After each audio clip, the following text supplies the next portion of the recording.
लूका 6 उसकी 12 और 13 आयत को हम पढ़ेंगे। उसमें लिखा है कि उन दिनों में वह पहाड़ पर प्रार्थना करने के लिए गया और परमेश्वर से प्रार्थना करने में सारी रात बिताई। जब दिन हुआ तो उसने अपने चेलों को बुलाकर उनमें से 12 चुन लिए और उनको प्रेरित कहा। बाइबल कहती है प्रभु यीशु मसीह ने सारी रात प्रार्थना की, पहाड़ पर प्रार्थना करने के लिए गए और सारी रात प्रार्थना करते रहे, क्योंकि दिन को परमेश्वर को चेलों को चुनना था। पीछे आवाज आ रही है, सबको अपने हाथों को हिलाओ पीछे लास्ट तक। तो एक इंपॉर्टेंट काम परमेश्वर ने करना था। परमेश्वर ये नहीं चाहते थे कि वो चर्च को, कलीसिया को, लोगों को, क्योंकि प्रभु जानते थे कि उनका एक लिमिटेड टाइम है जो उन्होंने जीना है और उसके बाद क्रूस पर चढ़ना है, मरना है और फिर तीसरे दिन मुर्दों में से जी उठना है, फिर 40 दिन प्रीच करना है और उसके बाद 41वें दिन स्वर्ग पे चले जाना है और फिर उसने लेने आना है। ये परमेश्वर को मालूम था। तो परमेश्वर जानते थे कि उसके जाने के बाद वो चेले काम करेंगे जिन्होंने परमेश्वर से सीखा है। इसलिए अगर आप बाइबल को ध्यान से पढ़ेंगे तो परमेश्वर ने कुछ महीने ही लोगों के साथ उनको चंगा करते हुए और उनको प्रीच करते हुए बिताए। कुछ लोग 34 दिन कहते हैं, हम 2 महीने भी लगा लें। और बाकी के 3.5 साल उसने चेलों को ट्रेंड करने के लिए, चेलों को सिखाने के लिए बिताए, क्योंकि परमेश्वर ये जानते थे कि अब ये मेरा सुसमाचार चेले आके लेके जाएंगे। तो परमेश्वर ये जानते थे कि मैं चर्च को कमजोर लीडर ना दूं, डाइवर्टेड लीडर ना दे दूं, शारीरिक अगुवे ना दे दूं, गलत अगुवे ना दे दूं। तो परमेश्वर ने अपने डिसीजन को सही करने के लिए सारी रात प्रार्थना की। लेकिन आज का विश्वासी जब पता है कि सुबह एक बड़ी अच्छी डील करने के लिए जाना है, रात को वो मोबाइल पे लगा होता है और 2 बजे व्हाट्सएप चला के, फेसबुक चला के, सारे दोस्तों को इंस्टाग्राम पे चेक करके फिर वो सोता है और फिर लाइफ में गलतियां करता है और फिर इल्जाम दूसरों पे डालता है, यार ये बंदा गलत मिल गया लाइफ में, यार मेरा पार्टनर गलत मिल गया, बिजनेस पार्टनर सही नहीं मिलिया मैनू, यार मैनू उन्हें धोखा दे दिता। जीसस जानते थे कि अपना फेलियर किसी के ऊपर डालने के बजाय ये अच्छा है कि मैं सारी रात परमेश्वर से प्रार्थना करूं और परमेश्वर से अगुवाई को मांगूं और अपने डिसीजंस के ऊपर परमेश्वर की अगुवाई को लूं, ताकि मैं कोई भी गलती ना करूं। हालांकि उन 12 चेलों में से एक व्यक्ति शैतान था, यहूदा इस्करियोती, लेकिन वो भी परमेश्वर की इच्छा के नीचे ही था कि उसका चेला ही उसे पकड़वाएगा, उसका प्रेम करने वाला, उसको चुंबन देने वाला, किस करने वाला चेला ही उसे पकड़वाएगा। लेकिन आज कितने विश्वासी हैं जो अपनी लाइफ के इंपॉर्टेंट डिसीजंस लेने हो तो वो प्रार्थना के साथ जाते हैं। आपके बच्चों को कौन से स्कूल में डालना है, ये प्रार्थना का विषय है। आपको किस जगह पर कैसे सेवकाई करनी है, प्रार्थना का विषय है। इस सेवकाई को करने से पहले, इस सेवकाई को शुरू करने से पहले मैं लंबी लंबी रातों प्रार्थनाओं में रहा हूं कि मुझे किस तरह से शुरुआत करनी है, कहां करनी है, मुझे कुछ मालूम नहीं था। बाइबल कहती है प्रार्थना छुटकारे को लेके आती है, लेकिन आज कितने विश्वासी हैं जो प्रार्थना करते हैं। अक्टूबर महीना एक बहुत स्पिरिचुअल महीना है और सबसे इंपॉर्टेंट महीनों में एक है आप लोगों के लिए। मैं आपको बता रहा हूं स्पिरिचुअली।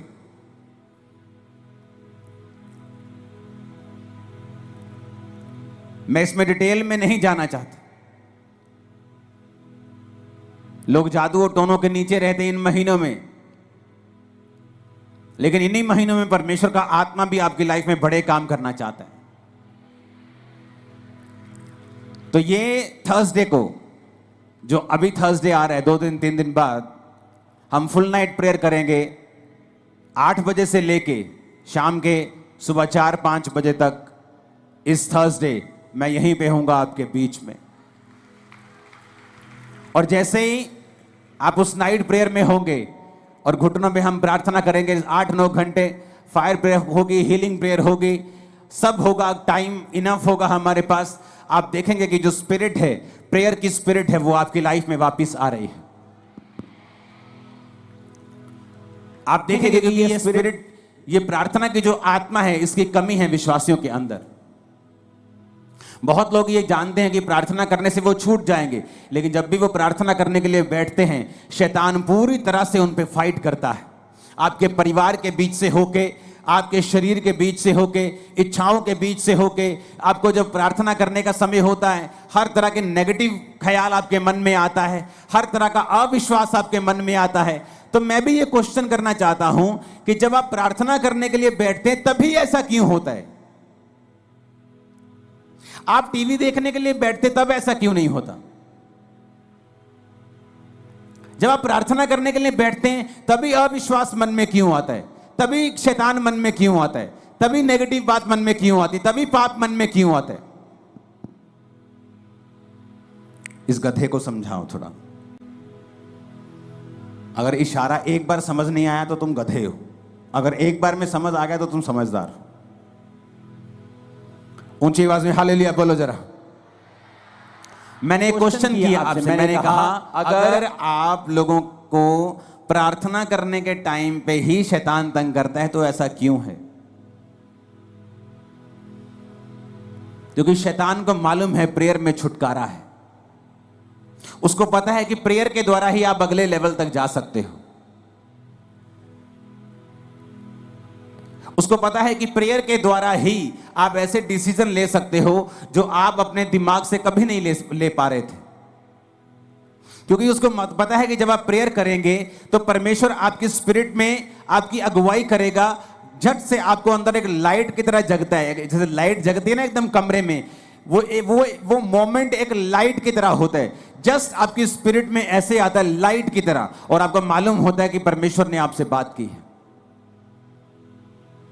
लेकिन ये सारी चीजें प्रार्थना में होती हैं और वचन पढ़ने के दौरान होती हैं, जब आप प्रार्थना वाले स्थान में होते हैं और आप वचन पढ़ते हैं। आप जानते हैं बाइबल में लिखा है कि प्रभु यीशु मसीह के कोड़े खाने से आप लोग चंगे हुए। लिखा है कि नहीं लिखा? तब भी कुछ विश्वासी बीमार रहेंगे। ऐसा क्यों? अगर यीशु मसीह के कोड़े खाने से हम चंगे हुए हैं, अगर हमारे परमेश्वर ने प्राइस पे कर दिया है, मूल्य अदा कर दिया है, तो फिर भी बीमारी क्यों? बीमारी इसलिए क्योंकि बाइबल का वचन कभी भी अपने आप पूरा नहीं होता। जिस तरह इंडिया का संविधान जो आपको ताकत देता है, जो ये कहता है कि जब आपने एक प्रॉपर्टी के पैसे पे कर दिए और वो प्रॉपर्टी की रजिस्ट्री आपके नाम के ऊपर है, तो कोई दूसरा उस पर कब्जा नहीं कर सकता, लेकिन फिर भी लोग कब्जा कर लेते हैं। हाँ या ना? फिर आप क्या करते हैं? आप कोर्ट में जाते हैं। आप कोर्ट में जाके बोलते हैं जज साहब को, जज साहब आपके संविधान में लिखा है कि ऐसा ऐसा ऐसा लॉ है, इस लॉ के मुताबिक ये मैं इस प्रॉपर्टी का मालिक हूं, कागज मेरे नाम पे हैं। तो वो जज डिसीजन देता है, जब सब कुछ जांच परख लेता है, कि उस बंदे को बाहर निकाला जाए। लेकिन अगर आप केस नहीं करेंगे तो वो बंदा जो है वो आपकी प्रॉपर्टी के ऊपर कब्जा किए रहेगा। आप रोते रहिए, आप करलाते रहिए, आप भीख मांगते रहिए, आप रेंट पे रहते रहिए, आप कुछ भी करते रहिए, नुकसान झेलते रहिए, लेकिन ये सारी चीजें आपका छुटकारे का कारण नहीं बन सकती जब तक आप केस नहीं करेंगे। उसी तरह से आपको परमेश्वर के वचन जो बाइबल में लिखे हैं अपने आप से कभी भी पूरे नहीं होंगे जब तक आप इन वचनों को लेंगे नहीं। जब 2005 में बीमार था, जब मैंने आपको अपनी बाइबल, पहली बाइबल दिखाई थी, तो वो कहीं कहीं से काली है, कहीं कहीं से वो येलो है। क्यों? क्योंकि मेरे सिर पे जब मेरे को मेंटली अपसेट के अटैक होते थे तो बहुत सारा अनॉइंटिंग ऑयल मेरे सिर पे लगा रहता था। तो जब वचन मेरे सामने आता था, जहां हीलिंग होती थी, जहां कुछ छुटकारे का वचन होता था, तो मुझे रोना आता था और मैं बाइबल को पकड़ के ऐसे सिर पे लगाता था। वो तेल लगता था पेपर्स के ऊपर, वो काले हो जाते थे।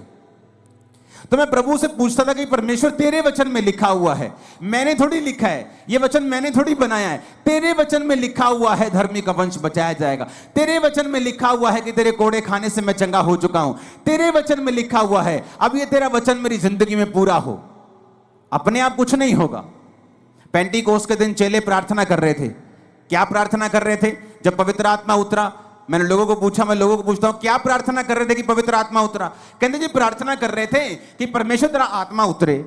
मैंने कहा ऐसा तो नहीं लिखा बाइबल में। वचन कहता है, उन्होंने पुराने नियम का वचन निकाल के योएल नबी की पुस्तक निकाली और कहा प्रभु तेरे वचन में लिखा है अंत के दिनों में तू अपना आत्मा सब मनुष्यों के ऊपर उंडेलेगा। अब तू अपने लिखे हुए वचन के अनुसार अपना आत्मा दे। जब परमेश्वर आपको लिखे हुए वचन से प्रार्थना करते हुए देखता है तो वो आपकी प्रार्थना मोड़ सकता है, खाली भेज सकता है, लेकिन वो अपने लिखे हुए वचन के बीच से की गई प्रार्थना को खाली नहीं भेजता। कितने मेरी बात को समझ रहे हैं?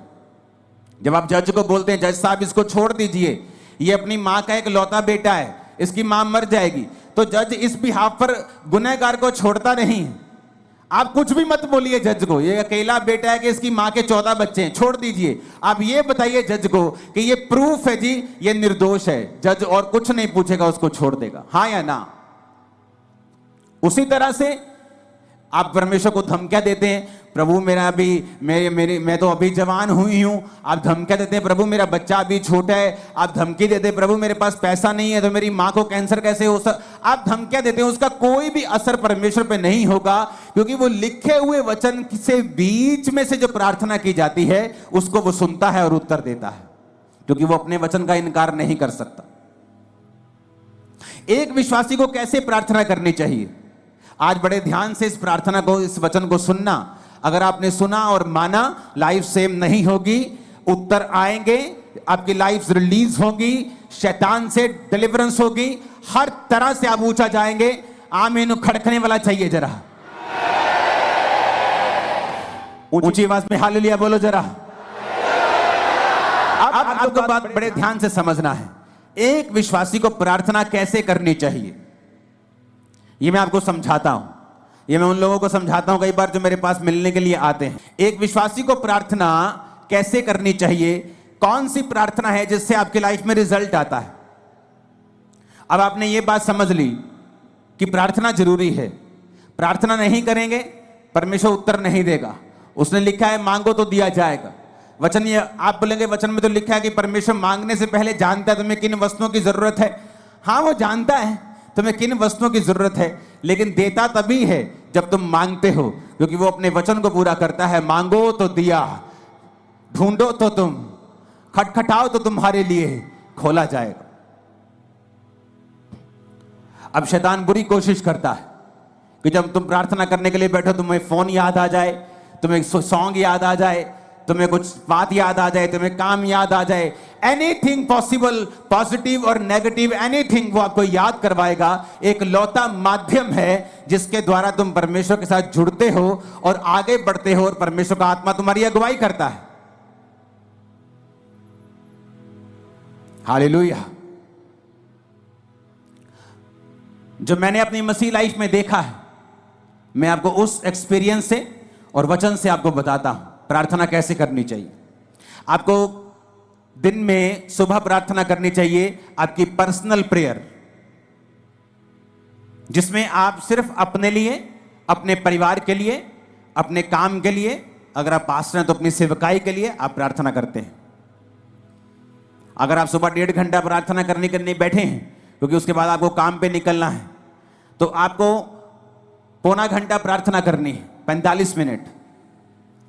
आधा घंटा आप वचन पढ़ें और बाकी का 15 मिनट आप वचन को खोलें और अपनी लाइफ के मुताबिक, मान लीजिए एक विश्वासी बीमार है, वो नीति वचन को निकाले 3 को, वो यशाया 54 को, वो भजन संहिता 103 को, वो इस तरह के वचन निकाले जहां परमेश्वर ने आपको शारीरिक चंगाई की वायदा किया है।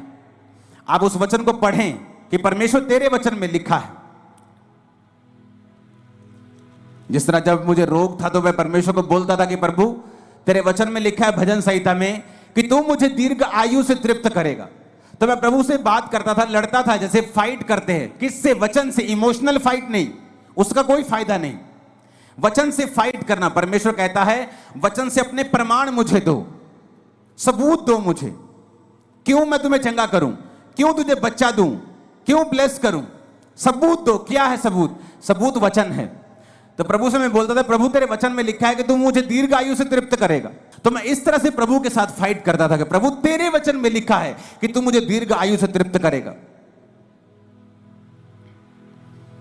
एक टेस्टिमनी को मैं पढ़ रहा था, एक सिस्टर की, आज बहुत सारी जबरदस्त गवाहियां आपने सुनी, तारीफ करो सब गवाहियों के लिए। तो मैं गवाही जब सुन रहा था तो एक सिस्टर थी जिसने वचन सुना, और वचन सुनने के बाद उसने रोज वचन के बीच से प्रार्थना करनी शुरू कर दी। तो हुआ क्या था, उसके यूट्रस में बीमारी थी, उसको बेबी नहीं, हस्बैंड में भी रोग था, बेबी नहीं हो सकता था। लेकिन उसे ये मालूम हुआ कि वचन के बीच से अगर मैं प्रार्थना करूंगी और प्रभु को उसके वायदे याद करवाऊंगी तो ये परमेश्वर संभव है। उसने प्रार्थना करनी शुरू कर दी वचन से कि प्रभु तेरे वचन में लिखा है कि धर्मी का वंश बचाया जाएगा। मेरा वंश कहां है? क्या मैं धर्मी नहीं हूं? प्रभु तेरे वचन में लिखा हुआ है कि तू बांझ को घर में लड़कों का आनंद करने वाली माता बनाता है। प्रभु तेरे वचन में लिखा हुआ है कि तू हमें फलवंत करेगा। प्रभु तूने आदम को कहा था be fruitful and be multiply. बिना बच्चे के मैं मल्टीप्लाई कैसे हो सकती हूं? तो उसने रोज क्या किया, वचन के बीच से प्रभु को प्रार्थना करनी शुरू कर दी। 2-3-4 साल कुछ नहीं हुआ, कोई फर्क नहीं, लेकिन उसकी बॉडी थोड़ी अच्छी हो गई, लाइफ अच्छी हो गई, वो चलती रही चलती रही चलती रही। उसको शायद पीरियड भी नहीं आते थे, पता नहीं चलता था कि बेबी प्रेगनेंसी है कि नहीं है, क्योंकि बहुत सारी कॉम्प्लिकेशंस थी। एक दिन अचानक अपने रेगुलर डॉक्टर से जब चेकअप करवाने के लिए गई, वो 2nd मंथ की प्रेग्नेंट थी और परमेश्वर ने उसको एक बेटा दिया। उसके बाद परमेश्वर ने उसको एक बेटी दी, दोनों जीवित हैं। आप जब सुबह प्रार्थना करने के लिए उठें तो अगर आप 1.5 घंटा प्रार्थना करते हैं तो 45 मिनट प्रार्थना करें। उसमें आपको क्या बोलना है?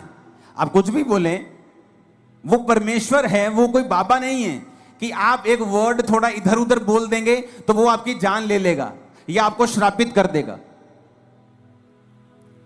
एक छोटा बच्चा जब अपनी मां के पास आता है और 1 साल का होता है और बोलता नहीं पूरा, या मामा मामा जा जा ऐसे करता है, तो उसकी मां उस गुस्सा नहीं करती। उसकी मां पहचान लेती है इसको क्या चाहिए, इसको दूध चाहिए, इसको खाना चाहिए, इसको दाल का पानी चाहिए, इसको वॉशरूम आया है, वो पहचान लेती है। आपका पिता भी ऐसा है, आपका हेवनली फादर भी ऐसा है। जब आप 45 मिनट प्रार्थना में बैठेंगे तो उसका थैंक्स करें, उसकी वर्शिप करें, उसको शुक्र कहें, सब बातों के लिए उसका थैंक्स करें, आप उसके साथ बात करें। वो आपका पिता है, वो बाबा नहीं कि आपको मार देगा। आपको 2 चीजें गलत पढ़ देंगे तो वो आपका कत्ल कर देगा या आपको श्रापित कर देगा, ऐसा नहीं है। लेकिन वो ऐसा परमेश्वर भी है जो ये कहता है कि अपना प्रमाण मुझे दो, जो ये चाहता है कि उसके बच्चे एक्टिव रीति से ये जाने कि वचन में क्या लिखा है और वचन में कौन सी चीजें हैं, क्या अधिकार हैं हमारे पास वचन के बीच से जो हमें इस्तेमाल करने हैं। तो जब आप सुबह प्रार्थना करने के लिए 45 मिनट उठे और आपने प्रार्थना की, आपने थैंक्स किया, आपने वर्शिप की, आपने प्रभु का थैंक्स किया, 45 मिनट हो गए, आपने आधा घंटा बाइबल पढ़ी। अब अगले 15 मिनट, आधा घंटा बड़ा इंपॉर्टेंट है। उसमें क्या करना है? वचन निकालना है जो आपकी लाइफ से संबंधित है। आपको हीलिंग चाहिए, हीलिंग के वचन निकालें। आपको बच्चा चाहिए, उस बच्चे के वचन निकालें। जहां परमेश्वर ने आपको वंश आशीषित करने का आपको वायदा किया है, परमेश्वर ने कहा वो व्यक्ति जो परमेश्वर की इच्छाओं पर चलेगा और उससे उसका डर मानेगा, परमेश्वर उसको उसी मार्ग में चलाएगा जिससे वो प्रसन्न होता है, उसका वंश पृथ्वी पर पराक्रमी होगा। तो परमेश्वर कहते तुम्हारे बच्चे जो होंगे पृथ्वी के ऊपर पराक्रमी होंगे, बड़े बड़े काम करने वाले होंगे, डरपोक बच्चे नहीं होंगे। तो आप इस वचन का फायदा उठा सकते हो। अगर आपके बच्चे डरपोक है तो, अगर आपके बच्चे अनसक्सेसफुल है तो, कम पढ़ते हैं तो, समझ नहीं आती कि प्रभु तेरे वचन में लिखा है कि तेरा वंश पृथ्वी के ऊपर पराक्रमी होगा, मेरे बच्चों को पराक्रमी बना, मेरे बच्चों को एक्सीलेंट बना, मेरे बच्चों को ब्लेस कर। हर एक चीज के लिए बाइबल में परमेश्वर का वायदा है, वचन है। आप अपने मोहल्ले में क्रिश्चियन हैं, आप एक छोटा मोटा बिजनेस करते हैं, आप अगर वचन को जानते होंगे आप उस वचन को निकाल लेंगे। प्रभु तेरे वचन में लिखा है, तूने कहा है कि तू मुझे सब जातियों से श्रेष्ठ करेगा, सब दूसरी जातियां अन्य जातियों से तू मुझे श्रेष्ठ करेगा। प्रभु मैं प्रार्थना करता हूं, मैं अपने टाइट को भी बोता हूं, मैं आज प्रार्थना करता हूं, मुझे सबसे श्रेष्ठ बनना है, मुझे बेस्ट बनना है अपने बिजनेस में, अपनी लाइफ में मुझे बेस्ट चाहिए। आप बेस्ट होंगे अगले 7 सालों के अंदर। लेकिन क्या आपने वो मांगा? नहीं, आपने मांगा नहीं। आप चाहते हैं हो, आप विश करते हैं प्रभु मुझे हील कर दे। आप जीनी के पास नहीं है कि आपने रगड़ा और जीनी निकला और आपने कहा क्या चाहिए, उसने कहा क्या चाहिए, आपने कहा मुझे चंगा कर दो। परमेश्वर कहता मांगो तो दिया जाएगा, अपने प्रमाण दो, अपना मुकदमा लड़ो। आज लोगों को इतना भी मालूम नहीं है कि जो उन्हें चाहिए बाइबल में कहां लिखा है। कुछ का बहाना है वो तो अनपढ़ है। आज अगर तुम्हारी बहन वेस्टर्न यूनियन में 10,000 रुपए भेज दे इंग्लिश में लिख के, तुम भाई साहब 15 मिनट में पैसे निकाल के ले आओगे।